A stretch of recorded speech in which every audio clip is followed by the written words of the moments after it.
one. Good evening and welcome to the Kim B. Davis Show. I'm your host, Kim B. Davis.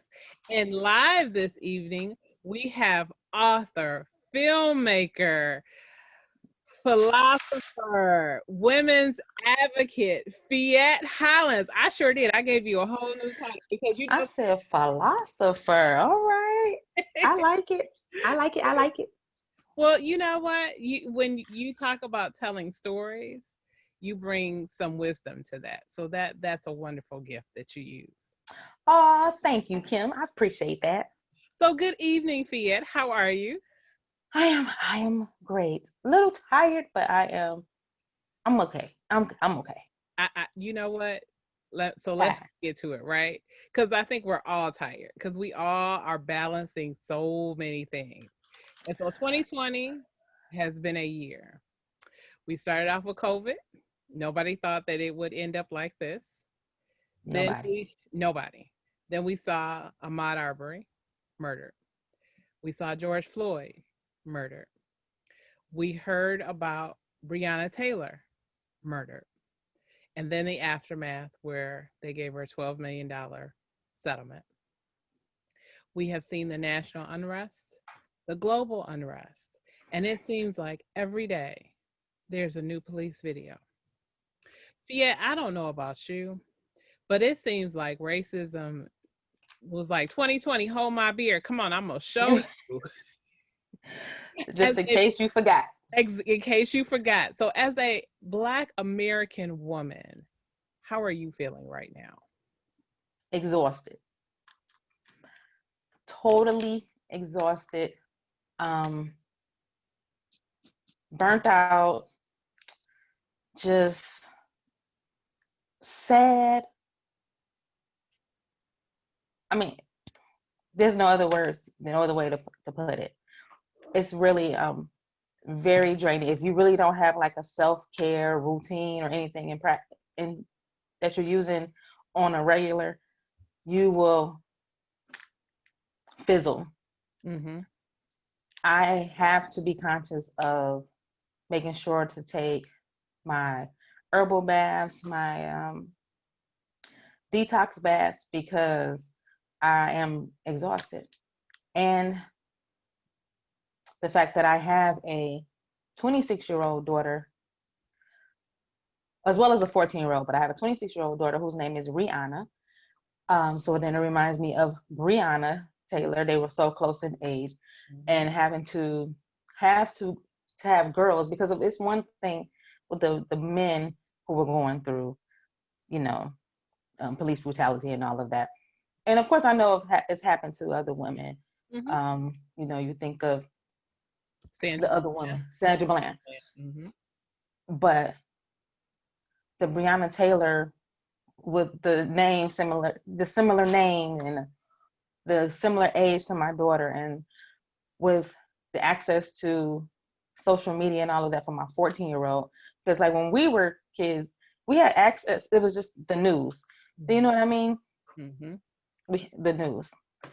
But with these devices, cell phones, and all that, you have access to stuff. So my 14-year-old is way more into everything that's going on around the world than I ever was. Mm-hmm. And she's very sensitive and very empathic, and she feels all of that. So then I feel all of that, and it's just sad.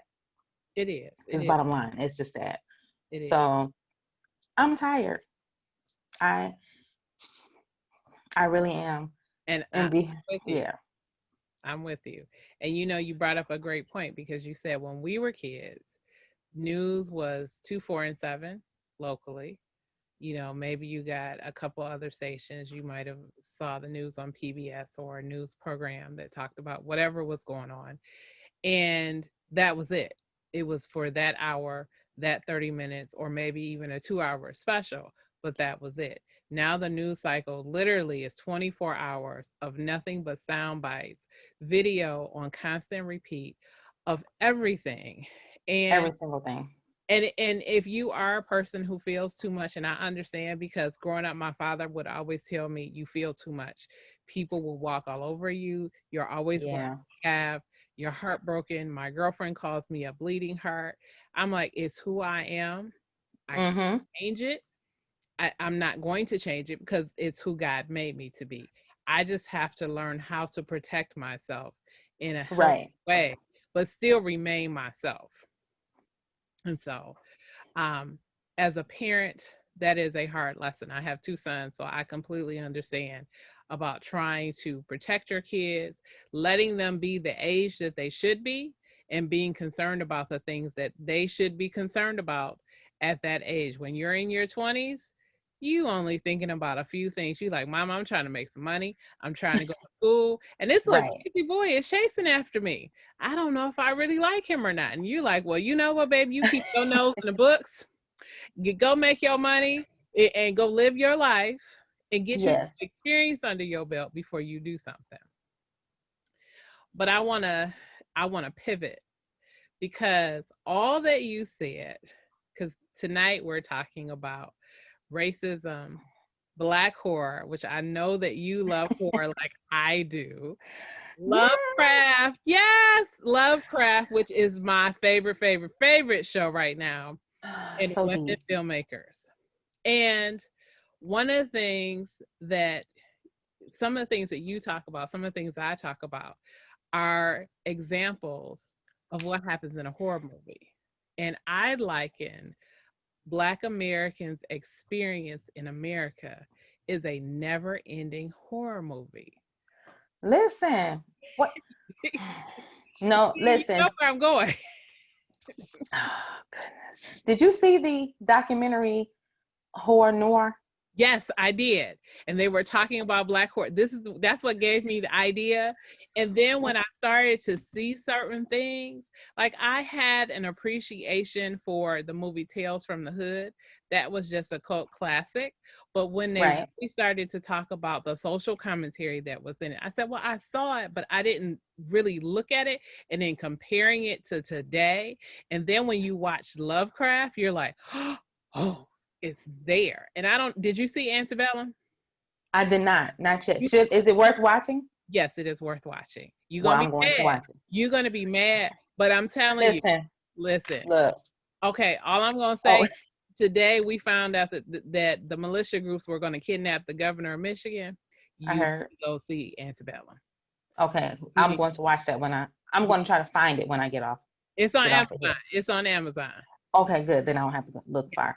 But I said I want to go back and watch Tales from the Hood because the only thing I remember from Tales from the Hood is the one with the slave master Yes. and the pygmies, and he called them nigglets. Yes. And so that's the only thing I remember. So I said I was going to going back and watch that. But yeah, I wanted to mention about horror noir because someone made a comment in that documentary that Black history is Black horror, Yes. and that's unfortunate, really. Mm-hmm. You Mm-hmm. know what I mean? But It's it is. it's the stuff of nightmares. I mean, you think about it. So common horror, what we call a trope, or the structure or an idea, would be you move into a haunted home and the ghosts come after you, or demons come after you, or it's a vampire or monsters. Well, in Black America, you move into the wrong home, white people might try and come kill you. Hello. Hence, we have a real life case in Warren, Michigan, where a white man said that he was triggered by a Black Lives Matter sign that was in front of their yard. I don't know if you heard about it. I And have did not. and this is being in a bubble, but they were two people who are military veterans, both honorably served our country, came home, got married, have a child, wanted to buy a home, chose Warren, put up a Black Lives Matter sign because in this country we have a freedom of speech. You And, think? right, You would think rather. you would You would think, think they would. but of course it feels like it's not for us. And their house has been shot up. A fire, some type of a flammable liquid bomb was thrown through a window. What? No, I didn't hear about this. Yes. A guy, they got him on video. I guess they had cameras on their house and they caught him on video. Good. Yes. But you know what he said? he said, I don't hate Black people. The sign is what triggered me. And it's like, okay, what is it about the sign? So then it becomes, to me, it's almost like, is this a mark? You know, when we look at old werewolf movies, there's the mark of the beast. So is this a mark of the beast type of thing where you think that these people are evil, or you think the sign is evil and so you have to get rid of it? Um, How about it's not your business or concern though? How about that? Like, I don't. What do you mean triggered? Like, absolutely, but forget, in horror movies, what happens? Hey, I saw you over there looking over behind your house and there's a cemetery. Yeah, scary pets back there, but you shouldn't go back over there. You know, see, I love Stephen King. I have loved Stephen King since I was 13 years old. And I'm but gonna have to go back and watch that. I'm really going to have to go back and watch Stephen King because I grew up loving horror because my mom was an avid reader mm-hmm, and an avid movie watcher, and Stephen King was her favorite. So yeah, I never read any of his books because I felt like they would probably be too scary.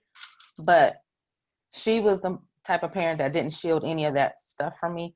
So at 8 years old, I saw Creepshow and It when it came out, and the original, yes. yes, the original It. And I was never afraid of scary movies because I looked at it like, this is stuff my mom liked. You know what I Right. mean? So, but now I think I would have a deeper appreciation for it if I go back and watch it as an adult and I can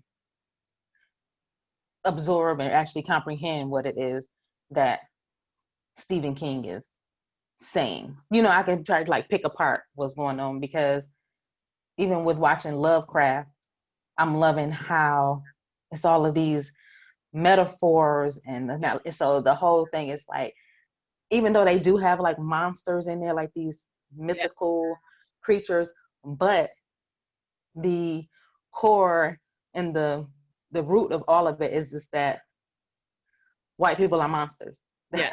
Racial Period. injustice. Yes. Yes. Right. Yes. So I just like all of that, how they tie that in and use different ways to show that, just bottom line, they're monsters. Yes. Okay, And so you brought it up. So we got to talk about some things. So here's the spoiler alert. If you have not watched Lovecraft, you should turn this video off and you should not listen because we're about to talk about some stuff and break it down a little bit. So there are a few things that are pivotal to me about this show. Although the show is about Atticus, who I think it is appropriate that he's named that, because I wonder if there's a tie-in to Kill a Mockingbird, because that's his name. And that's the character's name in the book, Atticus Finch. His name is not Atticus Finch, it's just his name is Atticus. But I also wonder if, because the story is about him returning home from the war and he's looking for his missing father, and he, you know, happens on this journey of finding out about his mother's side and where his father disappeared to. But I believe this show is about the women. The women, for me, whether it's Letitia, which is Journey Smollett's character, who is a dynamo. I love it every time she isn't comes on she? the screen. To her sister Ruby, who I think is the dark, sexy, chocolate, curvilicious woman, who everything that she puts on, I'm like, wow, she looks beautiful. You She know, does. for women like her, because she is big and curvy. And I'm not saying that she's fat, but she has curves, like real curves. And it's not fake, it's not any of that. And she is really Right. being herself. And typically when you see people like that, they are usually a secondary character and they don't get a lot of lines, like they're the friend or the sort of, they fill the room. But she actually has this wonderful story that accompanies Letitia's character, which is Journey Smollett. So, because I don't know how, and I saw a little bit of what you posted on Facebook about her becoming a white girl. So let's talk about it. So, first of all, every Woo. Lovecraft episode I have to watch 2 or 3 times because there's stuff that I miss. And I'm like, oh, I missed that. But let me tell you, some standout episodes. The first episode is stellar. The first episode is stellar. It captures it. I'm like, oh, I'm watching this. And Right. but when you get to where Ruby takes this potion and becomes a white woman. White Very woman. white. Very white. Vanilla Real white. white. You can't get no whiter than her. Can't. Because this white man tells her in the episode before that basically I can give you whatever you want. And I'm paraphrasing, and she says to him, "You think you the first white man to ever say you gonna promise to keep me and do this just Mm-hmm. because you want to lay with me," as she said. And he was like, "Oh, I would never insult you like that, but I will give you what you want." And so, we sitting there like, okay, well, are you gonna give her some money? You gonna buy it because she's a singer? You gonna buy her a club? No, he made her a white woman and allowed her to travel around in absolute freedom. Yep. For me, that episode was powerful because it did two things. Because when she came back home after spending a great day out smelling flowers, sitting on the bench and thinking, and was like, huh, I don't have any worries. No police, None. no police are rolling up on me. What are you doing here? Are you the maid? Getting Um, things paid for, like all that. Girl, you don't even have to open your wallet. Oh, here you go, Yes. ma'am. No worry. You don't, because she's pretty. And when she came home, and his name is William, and William says, "I saw you were out today, and I'm sure you enjoyed your day, but I see that you didn't spend the stack of cash that he gave you." She said, "I didn't have to. I I ain't used have the to. only currency that I had, which was being a white woman." What did you That's think it. when you heard that? I I thought privilege. I thought she's right. Like she didn't need that money. Like Exactly. at all. Exactly. I'm not a surprise at all. And I like the way they portrayed it. I Mm-hmm. like the way how they're conveying things, like to give us the visual, but it just further like solidifies that this white privilege thing is beyond Yes. real.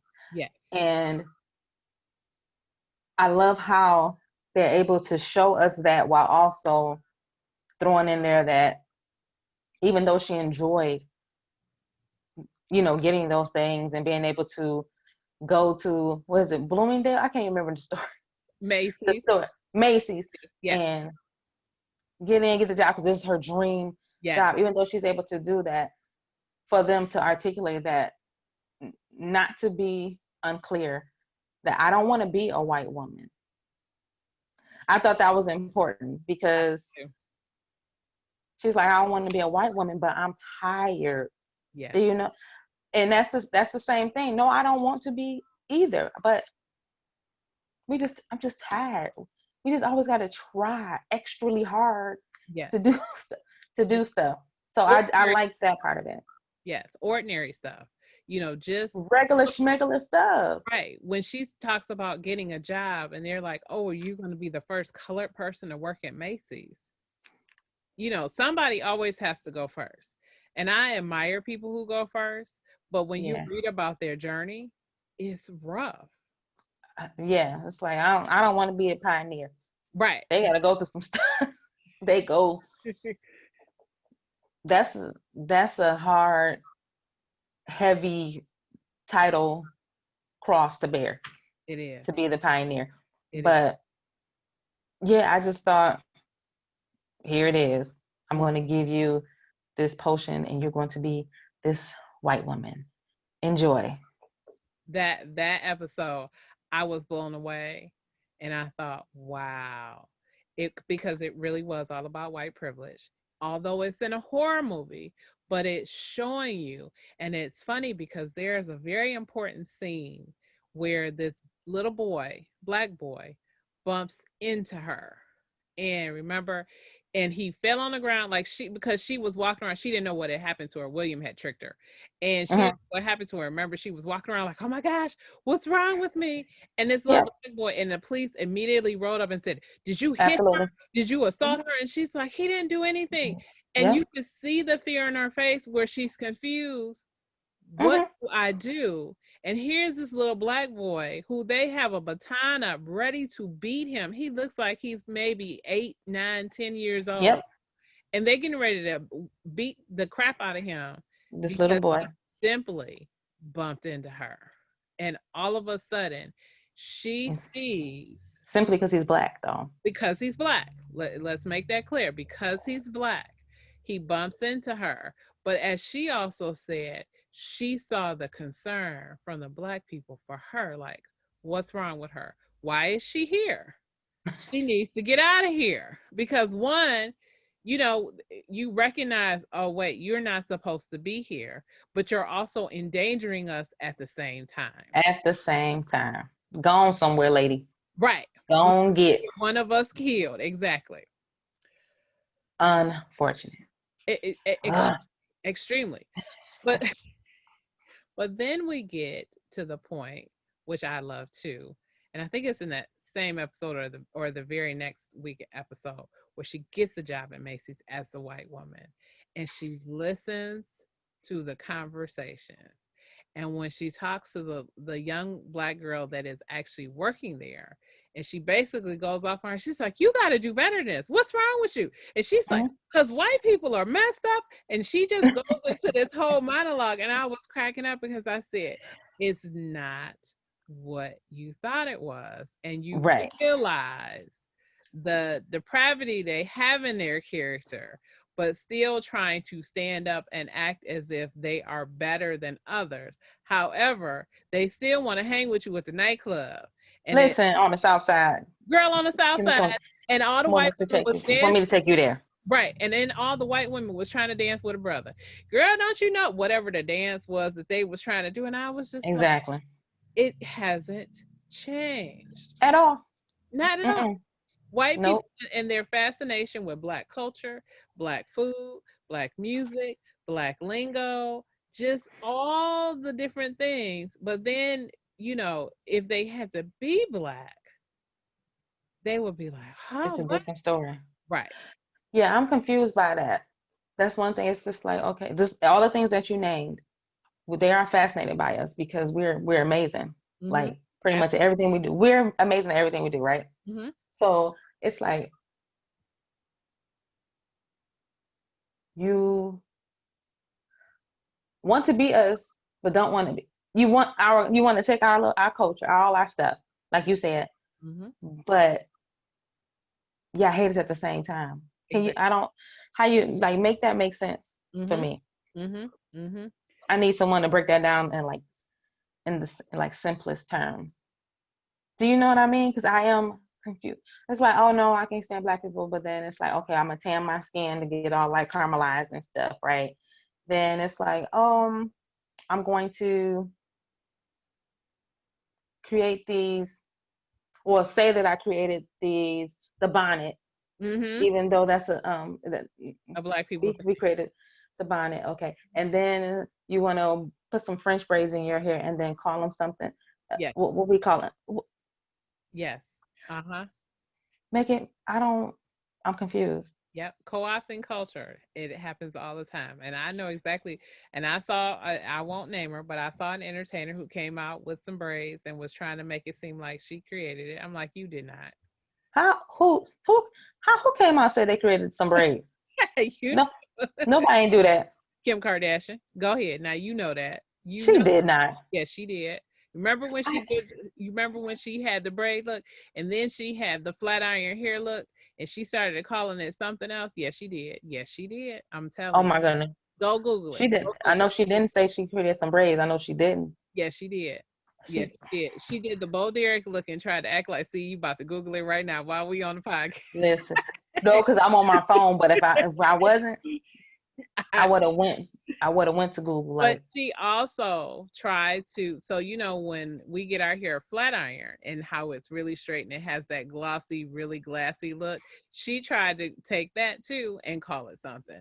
And sisters was like, really? Is this what you're doing? Like, you like our culture, but you know what? Go sit down. Go sit down. Don't be appropriating. Just go on somewhere and sit down. you know, a lot of All people, we want, just give us the credit. Just give us time. and we can't even get that. We So we can't get nothing.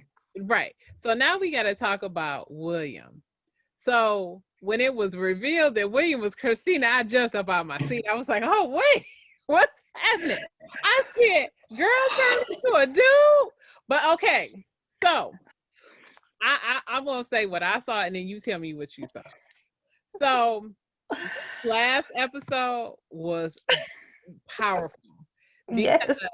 one of the things that LoveCraft does, it takes historic events and fictionalizes them. And so it's like historic fiction. So this last event, we saw the funeral for Emmett Till. We saw an entire community come together in grief and mourning and angry and upset. We see the police trying to corral the crowd. And of course, you know, this week we had, and I'm sorry, I don't know his name, but there was a gentleman that was killed for trying to break up a fight in Texas. There, I can't think of his name either. I can't think of his name, but he was someone who was pro police. He was a pillar in the community, and he was killed. There was another, I've seen 2 other videos this week where a gentleman who was supposed to be the VP of some fashion company was walking in California and got pulled over by a police officer for just walking. And the video shows him where he has his hands up with his phone in his hand. And he's talking to the officer like, can I just please put my phone down because I'm nervous? And the police officer is like, well, what are you nervous for? He said, because you pulled me over. Hello. And it's like there's this disconnect. The other video, Why am I nervous? Right. Is that a legit question? Exactly. And he kept asking, the police officer kept saying, do you have ID? He was like, I do have ID, but it's in my pocket. And so he literally made him put his hands on the wall like he was a criminal and get his ID. I'm trying to figure out what it was that he did that they pulled him over for. I just think he didn't look right. You know, as people like to say, you know, this whole notion of we are white, and so we feel comfortable when people comfortable. And when Black people are in certain spaces and we don't like it, we call the police. Karens. Right, which causes the problem. Exactly. Right. But this week we saw the entire community come together for Emmett Till. Because this is Diana's friend. We've seen him, we've sort of heard him a little bit, and we get a sense of what it would have been like on that day. And what's jarring about it is you feel the raw emotion. So we've just come off of Jacob Blake, who was shot 7 times, who was just released from rehab a couple of days ago. We just came off the Breonna Taylor $12 million settlement. There was another $20 million settlement for someone else. I believe it was in Maryland or Virginia. And it seems like I said, like every day it's something. Every day. And when Ruby goes home and she sees Christina, she basically goes off on her and she says, I've had a really difficult day. I am angry. I'm upset. I am tired of being Black. Like you said, I am tired of trying. And I want you to feel what I feel. And what does Christina say in her cold, glassy look? I don't think you feel like that. I was like, oh, Ruby about to get you. And then they started. Christina ain't for the play. She's not at all. I'm just trying to wait until to the end so that I can make a full assessment. Yes. But Christina is not the one to be played with. She got some charm and charisma about her. She got some swag about her. Oh, she absolutely. So and that's what I'm saying. She finessed her way up. Listen, I ain't even gonna get into that whole Christina thing. What I'm gonna say is I can see why Ruby is all discombobulated. That's why all I'm gonna say. I can too. And they have this. I totally can see why. Yes, and I think Ruby is falling in love with her, even though she keeps thinking that she is William. She's falling in love with her. She knows she ain't William no more. She knows she's not William no more. I know she's not, but okay, but they screw like he was William, and for us, they did that for us Yes, for the visual, yes, I get that. But what I which was a great visual. it was a great video because that was an incredible sex scene, and not It just was. because of the sex. It was the Not way at all. it was the way that it was filmed, and the way that she come because they're the way they break them out of their fake skin into who they are is Liz, incredible to watch. say that again, Kim. The way they break out of their fake skin. So when you take the potion and you become white, you become an actual white person. You look like a white somebody else. And when Yeah, that potion wears off, it looks like it's painful and it it hurts, does. Right. and it hurts badly. It's a Uh, hurt so good It's a in hurt this so case. good. Exactly. And that's what you see. You saw pain and passion. And I almost saw it to be Ruby was unveiling herself because she couldn't hold that white girl. This is who I am. And so, in spite of the fact that she's angry, in spite of the fact that she's tired, in spite of the fact that she may not want to be black, she has to own that that's who she is. But if you notice, Christina was able to hold her position and she stayed William. Stayed. Yes. Mhm. Mm-hmm. Mm-hmm. While Ruby did the transforming and which I thought was beautiful. Yes, I did too. The yes, the layers and the just all of it. It was poetic to me. Like I said on my post, it was Mm-hmm. along with the rendition of I Put a Spell on You. I Yeah. mean, we've heard that song done a billion times. Yes. I get it. But the way that rendition was done Mm-hmm. fit perfectly with that scene because you couldn't have had the original playing. It wouldn't have fit. Right. Even though the song was about a spell, Mm-hmm. it was that along with the melody of that song that went beautifully Mm-hmm. with all of that was taking place. Because you, like you said, you did see all of that. What you said about Ruby, I was just from the get go. Let me tell you, from when William, oh, let me say, I knew it was going. I knew it.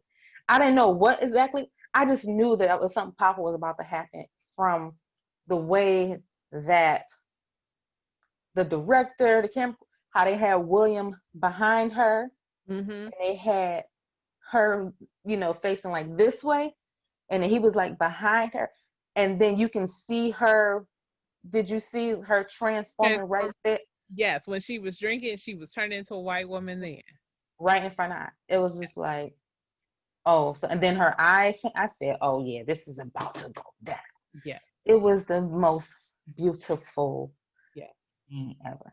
Yes. And it's like you said, it's not even about it wasn't about It the was sex really it wasn't. It at was all. about transformation, hiding, letting go, being your authentic. Hiding. Yes, a lot All of hiding. And I said, she's going to hide because it is too horrible a truth. Maybe that's what I thought initially, and I'm still working through that.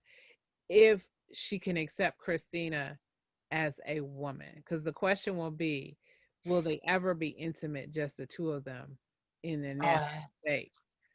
And I don't Yeah. think they will. And the reason why I say that is because we have Atticus's father, Montrose, who's a brilliant actor himself. I forget his name. Michael K. Williams. Yes, Michael K. Williams, who's a Hmm. brilliant actor, who Yes. is giving you the complex, um, confusing identity of trying to accept himself as a gay man, Hmm. and as a man who is hiding in the closet. And so a lot of the things, like in the beginning there was an episode where Letty was arguing with her brother, and Atticus's uncle said that's family business. And I thought, Hmm. a lot of times in black families we argue, we fuss and fight, but we do it behind closed doors. Everybody hears it, but nobody wants to get involved. Nobody. Nobody wants to get involved. And so people leave it alone until people get hurt. And then we Hmm. go to looking like, oh, well, maybe we should have did something. And so when Atticus says in this episode, my daddy beat me because he didn't want me to become soft like him, basically saying he didn't want me to become gay. And I Right. justified it as he loved me. I was like, wow, he had a breakthrough right then and there. Right then and there. Yeah, because he's trying to protect. He think he's protecting the son because we protect others before we protect ourselves. Do you know what I'm saying? His Exactly. Montrose is probably feeling like I can handle this, but I don't want my son to have to grow up in this world handling this. So I'm going to beat him to be tough. But it's like that's not how it works. Exactly. Exactly. But that causes a whole lot of when you talked about the this family's business and not want to talk about it. That's how it causes us whole little generational trauma because it goes without being, it goes without being talked about. Everybody got all these secrets. It's like, okay, this is not anybody's business. And we sweep all of this stuff under the rug and it becomes this huge, huge deal. Like you don't understand that it goes to generations because people are hiding and not being authentic and real and true to themselves. And that people don't realize that that causes like physiological issues. Absolutely. And it shows up in other ways. So we think that we're hiding, but it's showing up somewhere else. So I'm all about uncovering doggone secrets and all of that. So I'm here for And this show is all all of that. about uncovering secrets. And That's why I love it. I love this show. I love the Black culture that's etched into it. I love the music. I love the way the characters move, the way they talk. I love the fact that they take actual events in history and put them into the show where it feels like it's part of a history lesson, but not, but I'm still learning things and seeing things that I may not have known, but that are true to history. You just actually Right. see it live on the television screen. It's so much to uncover It on is. that show. I want to ask you, do you listen to the podcast? I just listened to one a couple of days ago and they broke down the last episode, which I thought was really interesting. Like they talked about the pickaninnies and what that meant. And I sort of had that idea. But when I saw him, I was like, oh, that's a Jordan Peele. When they started walking backwards, I was like, oh, wait. It's totally a Jordan Peele. I didn't hear about the pickaninnies, but I tried to listen to the show since one of the hosts on the podcast is one of the writers on the show. So I Okay. feel like she has was some insight Mhm. specifically pertaining to the show. And I did say I was going to start watching some YouTube videos that break down because it's so deep. It's so It, much stuff. it is. It really So much stuff. So I is. just wondered, did you had you listen to the podcast? But what did they say about the pickaninnies? So I think I listened to a different guy who does his own podcast, and he was talking about where the word jigaboo came from and the word bobo, and how jigaboo is a derogatory name, how bobo is a name for a child, and then Oh, how okay. you would take these two characters that come from uh, Uncle Tom's Cabin, and how the darker skinned girl was always the one that got the little white girl in trouble or the lighter skinned girl in trouble. And so when you look at them, you sort of, they mimic each other, but the darker skinned girl is the one that's really pushing the envelope if you paid attention, because at the end of the last scene it was the darker skinned girl who was really doing some stuff, and the lighter skinned girl was sort of sitting there, just looking at her. Gotcha. But So that's a that it's colorism a stuff. colorism thing. And then remember early in the episode when the two little girls had the ice cream and they were laughing and dancing? That's the same two little girls, I believe, that come back. Remember? I They were remember the little two girls that were eating mhm, the ice cream because Diane, her name Diana or Diane? Well, D. D, but I believe it's Diana. Diana yelled, "There's nothing funny. Ain't nothing funny." Mm-hmm. I didn't pay it. I'm gonna have to go back and watch. But yeah, I'm gonna have to go back and watch that because those people in real life grown though. Yes. Yeah, yeah, yeah, yeah, yeah. So the two ladies that did it, I don't know if they are the exact same, but I thought that they either were a representation of, or they were supposed to be the two girls that because she yelled at them came back on her because of the curse. And so Gotcha. everything Yeah. from the police officer talking bad to her putting a curse on her, making them all feel afraid, to, as someone said on another thread on social media, when she couldn't tell anybody what was wrong and nobody was paying attention to her, I said, how many times in Black families do we hear the words, children should be seen and not heard? Absolutely. And so when things happen, when trouble happens, oftentimes we don't know because we don't pay attention, because children are not to be heard. They're only to be. Right. Like I said, this show is deep with So many layers. culture and layers and things that just make you think. But you brought up Misha Green, and I had to look her up because I wasn't quite sure, but she was the showrunner for Underground that was Yep. on WGN a couple years ago, which was a great show. I was sorry that they didn't keep it. And now she's a showrunner for here.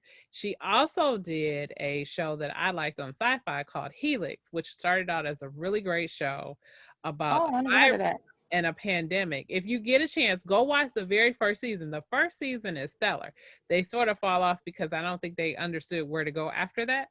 But what she's doing with LoveCraft and how we see women filmmakers making moves, especially in horror and drama, is just phenomenal. And you are a filmmaker. And so I soon hope to be one. And so I just wanted to sort of get your feedback on what you attribute to the rise in women filmmakers. I really think, like I mentioned earlier about technology and having access, I think we're at the point where we're just not waiting for permission because we're not waiting for permission. And we have access to too many tools. So we know that we can make a phone with make a movie with our iPhone and Right. just put it out there. And there's so many platforms. We don't have to wait to really be seen. Do you know what I mean? Or wait for any gatekeepers to say, okay, your project is worthy. Let me, buy it from you. Now we can shoot a bunch of shorts, shoot a bunch of skits, and either hope someone will see us or not, because when you're passionate about doing something and doing something that you love, you're getting joy out of just creating anyway. So I think it's a rise in that because we're not waiting for permission, and there are so many people who have all these platforms and making accommodations and wanting to be a part of the whole inclusivity of Black and brown folks. Just period. Absolutely, absolutely. So, what do you have coming up, Fiat? Because we are running out of time as usual, and we always have great. It's never enough. It ain't never enough time. Are you sure it's running out? Yes. Okay, that's okay. I have a few things coming up. I'm going to be working on an anthology soon. So, in the vein of like Alfred Hitchcock, because I used to watch that stuff when I was younger.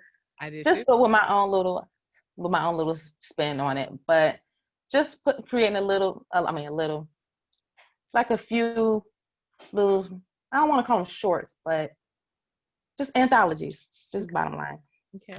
So I have that, and I'll be filming a short within the next, I say, 2 or 3 weeks, just to kick off the anthology. And that's pretty much. Oh, and I have my memoir that I'm going to be doing. Yes, you just released it, right? Yes, I just released the the launch date. I've been sitting on it for 15 years. What's the name of it? What's the name of it? It's called Lonely Girl in a Crowded Bed. So it's a memoir about healing, love, and self-worth. Awesome. To talk about my journey into becoming. And how I think that's enough stuff. And how can we reach you? You can reach me on Facebook at, I think that's on, well, you can just Google Phette Hollins. And I'm on Instagram under Phette Writes. I'm active on both Facebook and Instagram. Or you can go to my website at phettehollins.com. Awesome. Thank you, Phette. Thank you, Kim. Back together again when LoveCraft Country has wrapped its first season, and we can talk and really do this again. Yes. But thank you, Kim, for joining us today and talking about racism, Black horror, LoveCraft country, and women filmmakers. Thank you so much, Phette. I appreciate you so much. No problem. We're going to do this again soon. Absolutely. Thank you. You are watching the Kim B. Davis Show. I'm your host, Kim B. Davis. I hope to see you on our next episode. And as always, remember, be magnificent.